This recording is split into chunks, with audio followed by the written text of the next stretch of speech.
Excellencies, ladies and gentlemen, dear friends, it is my distinct honor and pleasure to be here, if only virtually, in this important gathering of the World Chambers of Commerce.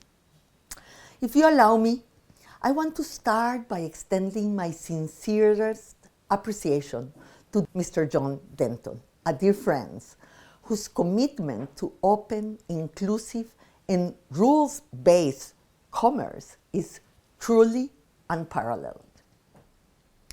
I have had the pleasure to working very closely with John in recent years, and more particularly in the Black Sea Initiative Agreement, and its parallel MOU between the UN and the Russian Federation, a project that would have been impossible without the involvement of the private sector and especially the ICC.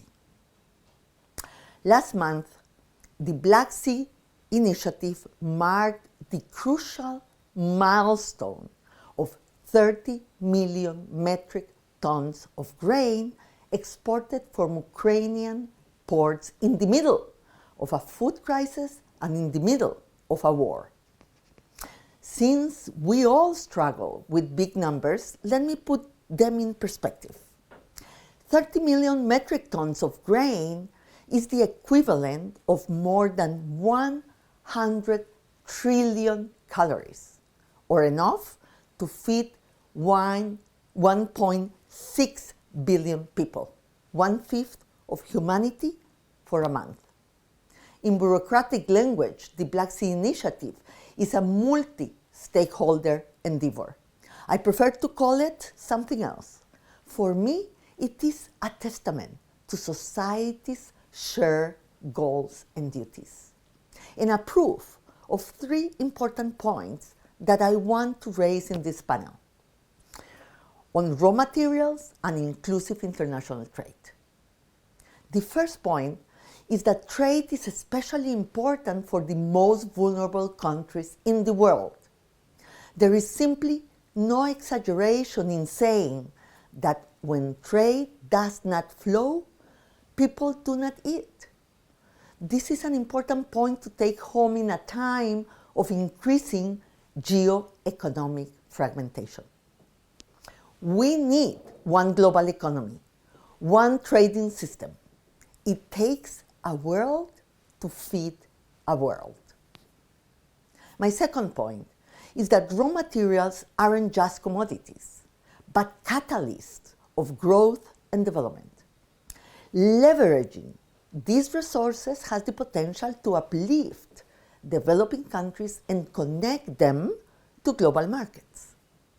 This is especially the case for renewable energy systems, whose supply chain are very geographically concentrated at the commodity and the manufacturing level, with ample room for upstreaming, value added, and diversification in the developing world, so they can benefit from trade as they should.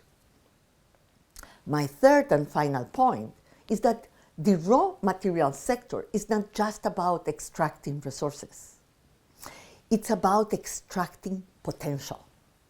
It's about creating partnerships and networks that can turn these resources into sustainable economic growth and shared prosperity among the countries of the world. Chambers of commerce have a vital role to play in this endeavor. As the bridge between businesses, governments, and consumers, you have the unique ability to facilitate these networks.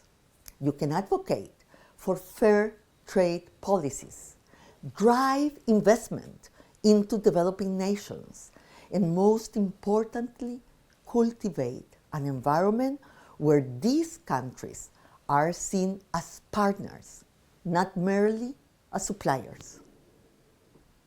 I look forward to fruitful discussions and insightful debates in the coming hours.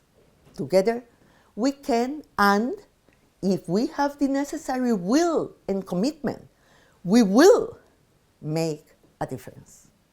I thank you.